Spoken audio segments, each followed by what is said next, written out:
Es un gusto para la Universidad Andina presentar en esta ocasión una conversación con el doctor José Antonio Sanauja, director del Departamento de Desarrollo y Cooperación y docente e investigador de la Universidad Complutense de Madrid y director también del Instituto Complutense de Estudios Internacionales, con quien vamos a dialogar en esta mañana. Usted tiene una larga trayectoria de investigación en los temas de ayuda oficial al desarrollo, de integración, de relaciones birregionales, en fin, un conjunto de temáticas de las relaciones económicas internacionales contemporáneas. Eh, en sus presentaciones, en sus escritos últimos, usted ha destacado un tema que a mí me parece fundamental y por allí quería comenzar. ¿En qué consiste el problema conceptual y teórico del que rodea las discusiones actuales sobre la integración y el regionalismo? Probablemente porque, en primer lugar, hay una gran confusión respecto a lo que significa integración, regionalismo, inducida no tanto por la academia, sino por los dirigentes políticos, que utilizan esos términos de una forma muy laxa, ¿no? Y denominan integración a lo que en realidad son procesos de concertación o de cooperación regional. Y porque también pues, hay una diversidad de formas, particularmente en América Latina, de cooperación, de concertación y de integración, a menudo genéricamente denominadas integración regional, que responden tanto a lógicas económicas, lógicas políticas, a agendas de concertación de políticas exteriores o de integración puramente comercial. Todo esto genera pues, un panorama muy confuso de formas, organismos, ¿no?, de integración que en este momento, o de concertación y cooperación, pues que está en este momento yuxtaponiéndose en América Latina. Entonces, uno de los objetivos del trabajo que estamos haciendo es tratar de clarificar esa confusión conceptual, delimitar con claridad cada uno de los esquemas de integración, cuál es su naturaleza, cuál es su cometido principal, y también tratar de caracterizar estos esquemas de integración desde una perspectiva sociohistórica, es decir, entendiendo en qué contexto histórico surgen, a qué responden, qué fuerzas políticas y sociales son las que lo impulsan y con qué objetivos. En ese sentido, ¿considera usted que con esta proliferación que existe en el campo de las teorías sobre el regionalismo, con el regionalismo postliberal, postmoderno, con el poshegemónico, hay una proliferación también en esas nomenclaturas, más allá de la distinción con integración regional, que es otra cosa? Allí también, ¿es eso un signo de riqueza o de pobreza conceptual? De riqueza conceptual, porque nos está poniendo sobre la mesa un debate, ¿no?, respecto a la naturaleza, los rasgos constitutivos y, de nuevo, las condiciones históricas y sociales en las que surgen estos esquemas. Yo creo que estas conceptualizaciones diferenciadas no están poniendo tanto el acento en diferencias sustantivas, en diferencias ontológicas respecto a aquello que se investiga, sino que más bien responden a diferentes ángulos con los que se analizan los procesos del regionalismo latinoamericano contemporáneo. Por ejemplo, la denominación regionalismo posliberal, ¿no?, alude a esquemas que, digamos, extienden la agenda de la integración de ámbitos tradicionalmente económicos y comerciales, los propios del regionalismo abierto, los propios de una visión liberal de la integración del regionalismo, a agendas políticas, ambientales, ¿no?, y a un propósito de búsqueda de autonomía en el sistema internacional, mientras que la conceptualización posthegemónico, que han difundido otros autores, ¿no?, a lo que alude más bien, o el ángulo desde el que se formula, más bien es el de los cambios que se están dando en el sistema internacional, ¿no? Y el concepto se refiere fundamentalmente a lo que comportan este tipo de organizaciones regionales, en tanto gobernanza regional en ausencia del hegemón, en ausencia de las presiones de una potencia hegemónica. A propósito de lo que acaba de mencionar, ¿considera que la noción de gobernanza a nivel global o regional dan cuenta realmente de los conflictos y de las dinámicas de la economía política internacional hoy día? Yo ¿O creo que es un concepto bastante laxo y que en definitiva esconde el caos? es un concepto laxo, es un concepto difuso desde el punto de vista conceptual, y que no nos permite, digamos, aprehender exactamente las formas y los porqués de las estructuras de, valga la redundancia, de gobernanza internacional que existen o están surgiendo, como sería el caso del G20, o las funciones que están asumiendo los grupos de integración regional. Yo creo que hay otras aproximaciones y otras categorías conceptuales que son mucho más rigurosas, mucho más exigentes y que dan mejor cuenta de lo que está ocurriendo en términos de los cambios de poder y en la riqueza en el sistema internacional. Por ejemplo, desde la teoría estructural de Robert Cox, ¿no? El concepto de estructura histórica o de cambio estructural, que nos propone, para aprender cada una de las estructuras o los procesos de cambio estructural, nos propone analizar el sistema internacional en términos de las capacidades materiales o las fuerzas materiales, en términos de los elementos ideacionales y de las instituciones. Esto, por ejemplo, puede ser mucho más, nos puede ayudar a formular mejor las preguntas a la hora de analizar los cambios que se están dando en la sociedad internacional o el sistema internacional. Me parece muy interesante lo que acaba de señalar usted, esto de citar a Cox, pero en la corriente predominante en el campo de la teoría de las relaciones internacionales, las teorías críticas y en particular Cox, por ejemplo, uno puede tomar los sílabos de las carreras en Estados Unidos o en Canadá, incluso su patria, y no encuentra a Cox por ningún lado. Está marginalizado dentro de esa visión predominante en el campo, en anglosajona sobre todo. Pero podríamos decir algo parecido a lo que plantearon los autores de la teoría crítica en los años 80, cuando esta empieza a tomar cuerpo. Es decir, en este momento, buena parte de las explicaciones y de las propuestas prescriptivas para la gobernanza del sistema internacional que se están haciendo, las que son dominantes, emanan fundamentalmente del institucionalismo neoliberal. El institucionalismo neoliberal incluso ha proporcionado, es una de las bases de visiones cosmopolitas, neocantianas, ¿no?, que abogan por el reforzamiento del multilateralismo eficaz. Y claro, el problema, ya se dijo en los años 80, el problema que tienen estas escuelas de pensamiento, el institucionalismo, es que es problem solving y no se cuestiona, no es teoría crítica, es decir, no se cuestiona quién promueve qué, con qué propósitos, ¿no? Y qué implicaciones tiene una determinada estructura del sistema internacional en términos de subordinación, en términos de dominación, en términos de desigualdad, en términos de exclusión, que son las preguntas centrales en la teoría crítica.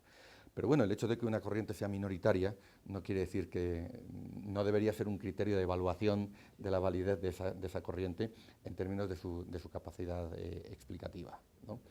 Y algo parecido podríamos decir del neorrealismo, que está emergiendo, y no solamente que sigue afianzado, sigue afincado en los países del norte, sino que surge con mucha fuerza en los países del sur. Esta visión del sistema internacional como un sistema multipolar, ¿no?, de estados fuertes, de equilibrios de poder, que encontramos muy arraigada en las cancillerías de los BRICS y de los países emergentes, y por ejemplo aquí también en América Latina, y que no logra incorporar adecuadamente al análisis los procesos de transnacionalización productiva y las interdependencias de coste recíproco que éstas generan. Bien, pasando a un plano más de los procesos, ¿considera usted que la heterogeneidad de visiones económicas y de proyectos presentes en América Latina, proyectos de desarrollo, se convierte en un obstáculo definitivo para avanzar en la integración en el regionalismo? Lo es en parte en lo que se refiere a la agenda económica.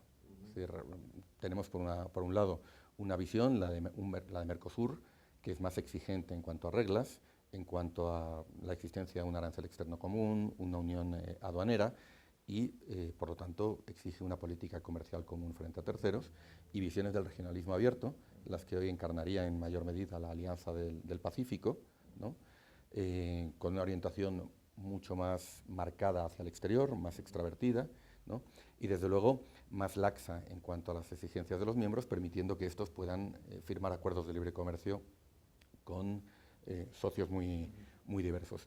Esto dificulta seriamente la convergencia en una agenda de integración económica profunda. No impide que pueda haber acuerdos de libre comercio, con agendas más limitadas, por ejemplo, de mercancías o de ciertos servicios, que mucho antes de que se planteara esta dicotomía ya estaban acordadas en el seno de la LADI, pues con calendarios de desgravación arancelaria, que pueden materializar para finales de este decenio un área de libre comercio suramericana, pues que sigue avanzando. Otra cosa es ponerse de acuerdo, como decía, en unas agendas de integración económica mucho más profundas, porque ahí efectivamente hay diferencias. Ahora, se ha extendido, no tanto en la región, pero fuera de la región, esto es muy visible en Europa, es muy visible en España, la visión de que esas diferencias de carácter ideológico o de economía política dibujan una América Latina fracturada, ¿no? O dos Américas Latinas irreconciliables en el terreno económico entre dirigistas y liberales, incluso en el terreno político entre países democráticos y populistas o no democráticos. Y yo creo que esto es profundamente erróneo, ¿no? Y la demostración de ello es que, existiendo diferencias, como las que hemos comentado hace un minuto, la región también está mostrando una clara y decidida voluntad de trabajar junta en determinadas agendas. Y esto se pone manifiesto en UNASUR y en CELAC, donde coexisten países que, aun teniendo opciones diferenciadas en cuanto a su matriz de política económica, ¿no? Están de acuerdo en que la región tiene que tener más autonomía para gestionar sus propias crisis políticas, ¿no? Que tiene que tener mecanismos de concertación de políticas en ámbitos de mutuo interés, como puede ser, por ejemplo, la política de infraestructuras, como puede ser el ámbito de la energía, o como puede ser en el ámbito de la seguridad y la defensa, donde encontramos un consejo sectorial, el Consejo de Defensa Sudamericano, que es uno de los más activos en este momento. Y también tenemos una comunidad de estados latinoamericanos y del Caribe, una CELAC, de más reciente creación, que tiene en este momento 30 diálogos sectoriales en marcha sobre materias muy diversas. Está en este momento consensuando las agendas, es todavía un proceso muy incipiente, y que ya yo creo que ha afirmado también una voluntad similar, análoga a la de la UNASUR, de autonomía regional, de capacidad propia para gestionar las crisis y de, como dice el eslogan elegido por los propios países miembros de la CELAC, de reconocer, de que haya unidad reconociendo la diversidad que existe en la región, ¿no? Que a pesar de esas diferencias se puede trabajar juntos y se debe trabajar juntos. No estaba previsto, pero de su exposición me surge una pregunta. En esa visión así medio caricaturesca de América Latina como fragmentada, ¿no hay una perspectiva ideológica obsoleta, marcada mucho desde los medios masivos de comunicación, que resulta hoy día absolutamente anacrónica si uno ve las recomendaciones del último informe del FMI, que dice, señores, para salir de la crisis, y no solo en el norte, sino en el norte, en el sur, en todas partes, es necesario que el Estado invierta en infraestructura, o sea, una salida completamente keynesiana. Entonces, si hasta una institución tan ortodoxa como el FMI llega a decir eso, es que algo ha cambiado. Exactamente. Yo siempre le digo a mis alumnos, a mis estudiantes, que en el mundo se puede estar de cuatro maneras: no tener discurso, tomar uno prestado, producir el discurso y tener discurso crítico sobre el discurso. Y que lo que los académicos deberíamos intentar es estar justamente en ese último nivel. En definitiva, tener una aproximación crítica y reflexiva a la realidad. Y cuando examinamos o nos enfrentamos a un discurso que trata de representar una realidad, América Latina fracturada, América Latina fragmentada en dos corrientes o dos visiones irreconciliables, la América Latina la buena y la mala, ¿no? Lo que hay que preguntarse no tanto es si eso es una descripción real de una realidad objetiva, sino más bien quién dice qué, por qué y con qué propósitos. Entonces, cuando uno analiza quién dice qué y quién presenta así la región, rápidamente ve con qué propósitos se está haciendo. Este es un discurso, una visión que se está planteando desde la banca internacional, desde determinados medios de comunicación, la prensa económica internacional, ese establishment económico y financiero.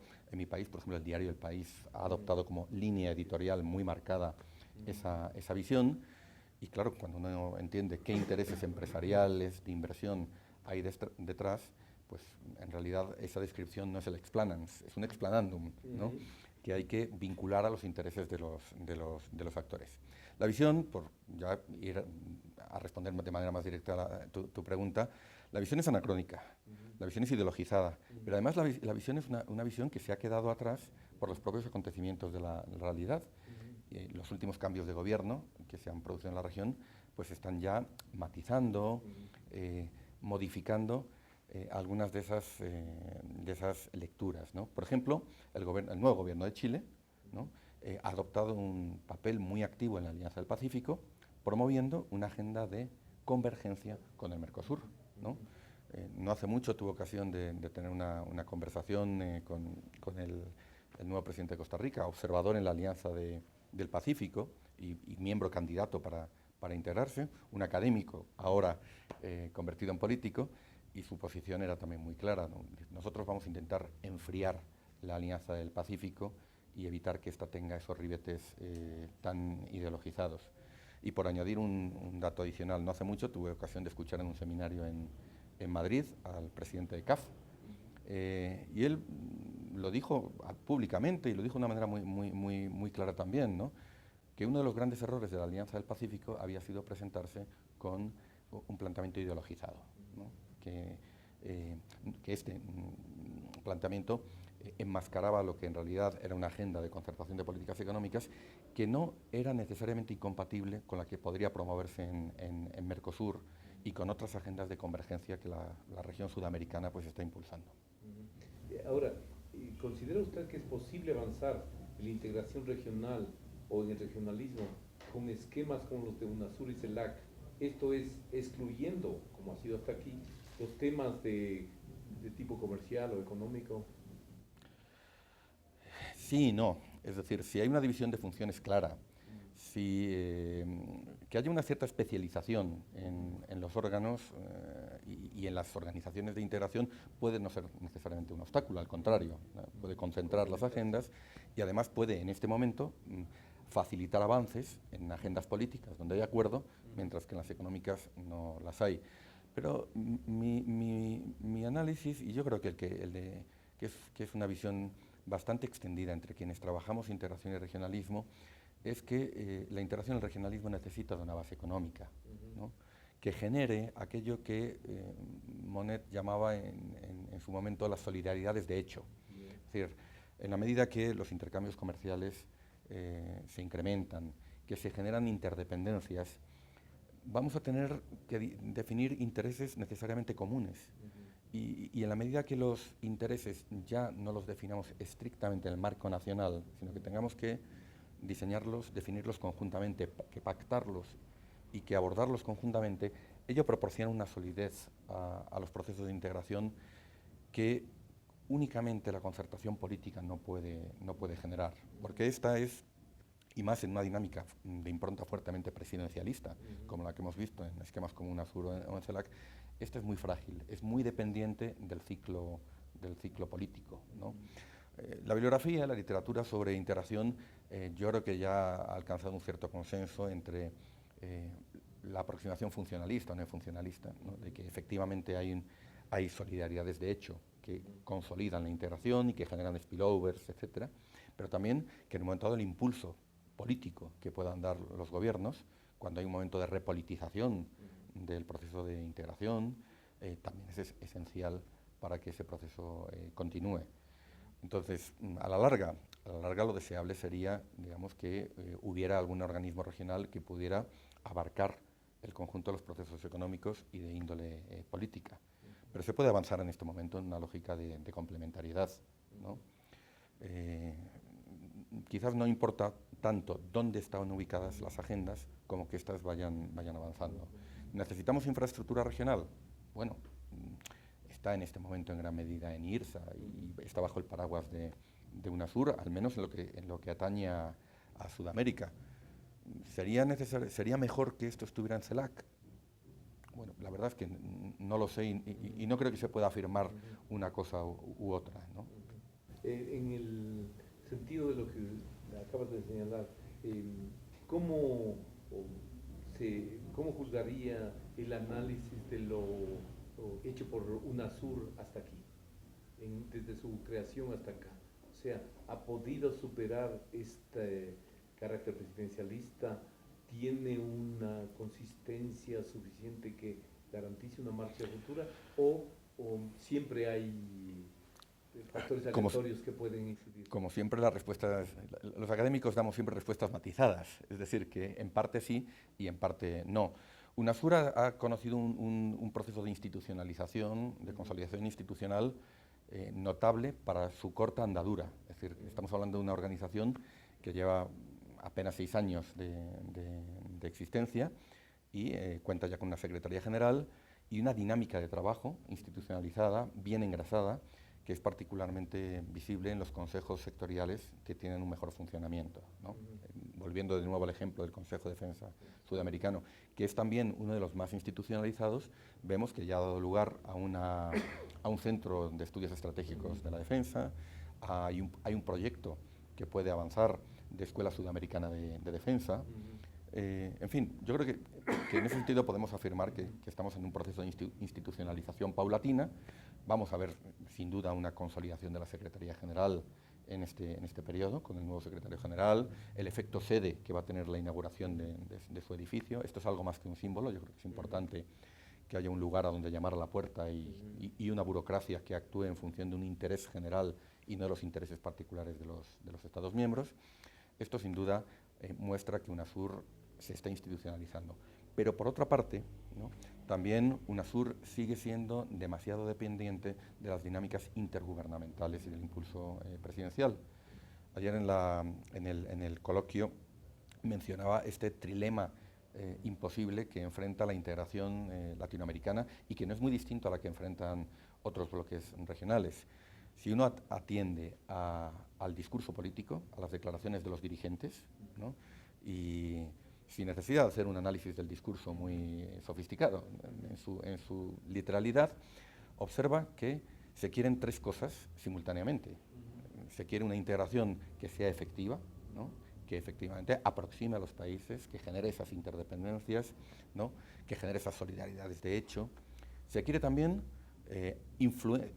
poder. O sea, una de las racionalidades de la integración es que tiene que generar poder en el doble sentido que tiene el concepto poder como poder relacional. Tiene que dar influencia internacional y tiene que generar autonomía, ¿no?, para los países miembros, para resistirse a la influencia que otros actores extrarregionales puedan ejercer. Y también se quiere mantener como locus de la política y de la soberanía el Estado-nación, los Estados soberanos. Pues las 3 cosas no se pueden tener, pero vamos, ni en América Latina, ni en Europa, ni en ningún lugar donde estemos construyendo integración en un sistema internacional de Estados, ¿no? O sea, esto no es un problema europeo ni latinoamericano, sino que es un problema del tipo de organización político-jurídica que tenemos. Entonces, en la medida que hay fórmulas para, sin salir del intergubernamentalismo, en este momento yo creo que no es realista esperar supranacionalidad, pero sí creo que hay mecanismos para ser más efectivos, para ser más ágiles y para no dejar todo en manos del mínimo común denominador y de los vetos de los gobiernos de los Estados miembros, ¿no?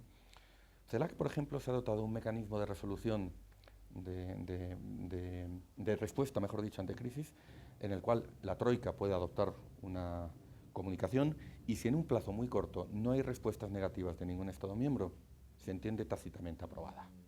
Esto es intergubernamental, pero no hace falta reunir a todos los Estados miembros y ¿qué piensan ustedes de esto?, ¿no? Y entrar en la dinámica de un texto en el que todo el mundo pone su corchete, etcétera, etcétera. Y desde luego permite ir más allá de los mínimos comunes denominadores. Entonces, yo creo que UNASUR podría, sin salir del intergubernamentalismo, pensar fórmulas creativamente que le hagan ser más ágil, ¿no?, que le hagan ser más resolutivo y que le permitan salir de la tiranía del mínimo común denominador en lo que se refiere a los acuerdos que adopte. Finalmente, entonces, usted ve un futuro en el cual las organizaciones multilaterales de carácter global definitivamente pierden todo peso en la gobernanza internacional y se desplaza las agendas definitivamente al ámbito regional. Bueno, una de las líneas de tensión en este momento, efectivamente, del sistema internacional es la tensión entre regionalismo, megaregionalismo y multilateralismo, ¿no? y estamos viendo esa línea de tensión, por ejemplo, se expresaría en términos más concretos en la exigencia de reforma a las organizaciones multilaterales para que sean más inclusivas y otorguen más poder a los países emergentes. Pero hay posibilidades por allí. Como esto no está ocurriendo, ¿no? Entonces los países emergentes pues están fortaleciendo esquemas regionales o mega regionales, como podría ser la propuesta reciente del Banco de las BRICS o del Fondo de Reservas de Contingencia creado por los BRICS, que en parte se explica, solo en parte, pero en parte se explica por la negativa del Senado estadounidense a autorizar la reforma, exactamente, la reforma de las cuotas del FMI. Es decir, los países emergentes, pues yo creo que han sido leales con el multilateralismo, han esperado pacientemente y han negociado cuando han tenido oportunidad de ella para lograr un aumento de cuotas. Ese aumento de cuotas se ha aprobado, por cierto, muy por debajo de las expectativas y muy por debajo de lo que sería razonable para asegurar un multilateralismo inclusivo. Y cuando finalmente los países emergentes, pese a todo eso, reciben el último desplante, ¿no? Por parte de un Senado estadounidense dominado por un partido republicano no precisamente internacionalista, pues lógicamente dicen, bueno, nos vamos, ¿no? Pero lo significativo de esto es que además ese compromiso con el multilateralismo tampoco lo estamos viendo en los países avanzados, ¿no? Tenemos por una parte Estados Unidos y la Unión Europea quebrando la Organización Mundial de Comercio, ¿no? Con la propuesta del TTIP, ¿no? E incluso en Europa ha sido muy significativo con algo que quizás no se ha percibido con claridad fuera de la Unión Europea, pero son sobre todo las tensiones que se han producido entre el Fondo Monetario Internacional y las instituciones europeas en torno a los programas de austeridad y de ajuste que se han adoptado. La Troika es más papita que el FMI. La Troika, digamos, ha sido el escenario exactamente de esas tensiones y hemos tenido a un FMI, ¿no?, que ha sido el actor heterodoxo y el que ha afeado la conducta de la Comisión Europea, del Eurogrupo y del Banco Central Europeo en relación a este oxímoron de la austeridad expansiva. La austeridad nunca es expansiva ni el ajuste trae crecimiento, como se dijo en América Latina en los años 80, ¿no? Y ha sido el FMI el que ha tenido que presionar, ¿no?, para que al final la Comisión ampliara 1, luego 2 años los plazos para la reducción del déficit y para suavizar unas medidas de ajuste que se estaban convirtiendo más en parte del problema que en parte de una supuesta solución. Entonces es muy llamativo porque con el telón de fondo de todas esas tensiones, lo que ha hecho la Unión Europea es crear al lado del Banco Central Europeo un mecanismo, el Mecanismo Europeo de Estabilidad, el MEDE, ¿no?, y dotarlo de músculo financiero, de capacidad financiera, para que si hay que hacer rescates en el futuro, no haya que llamar al FMI. Y nadie meta la nariz en los asuntos europeos, si se me permite decirlo de esta forma, ¿no?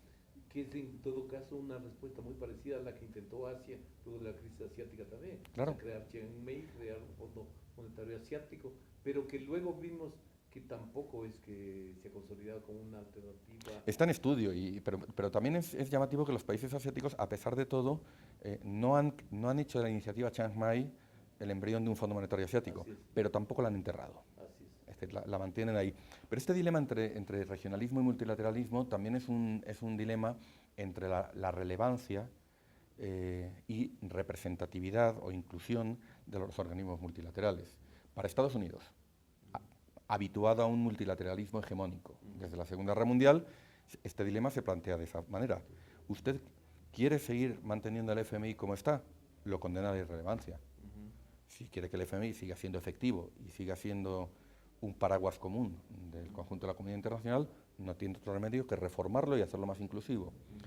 A la postre, yo creo que ese dilema lo que refleja es una incapacidad por parte de Estados Unidos o de algunos sectores de Estados Unidos de reconocer que el mundo ha cambiado y que está habiendo un proceso de cambio de poder muy significativo.